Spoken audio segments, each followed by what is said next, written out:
ప్రతి పెళ్లిలోనూ ఆ మధుర క్షణాలను శాశ్వతం చేయాలని కోరుకుంటాం. కానీ, ఆ పర్ఫెక్ట్ ఫోటోల కోసం మనం ఎంత మూల్యం చెల్లిస్తున్నాం?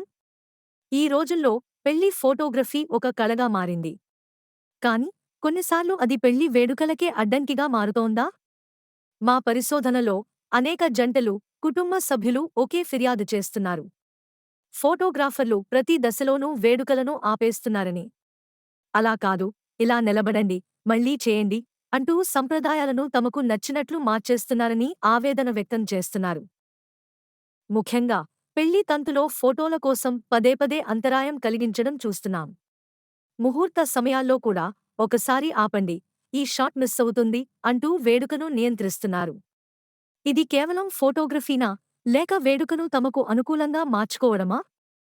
కొన్నిసార్లు ఫోటోగ్రాఫర్లు రీటేక్ అడుగుతున్నారు.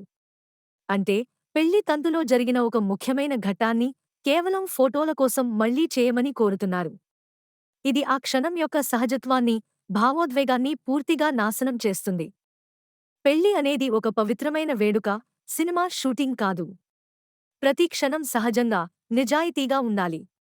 కానీ ఈ రీటేక్లో ఆ పవిత్రతను, సహజత్వాన్ని దెబ్బతీస్తున్నాయి. ఈ సమస్యకు పరిష్కారం ఏమిటి? ఫోటోగ్రాఫర్లు, ఈవెంట్ ప్లానర్లు మరియు జంటలు కలిసి కూర్చుని చర్చించుకోవాలి. జ్ఞాపకాలను బంధించడం ముఖ్యం, కానీ వేడుక యొక్క ఆత్మను చంపేసి కాదు. పెళ్లి ఫోటోగ్రఫీ పరిశ్రమ ఆత్మపరిశీలన చేసుకోవాలి. నాణ్యమైన ఫోటోలు తీయడం అంటే వేడుకను అడ్డుకోవడం కాదు. సహజత్వాన్ని గౌరవిస్తూ ఆ క్షణాలను బంధించడమే నిజమైన కళ.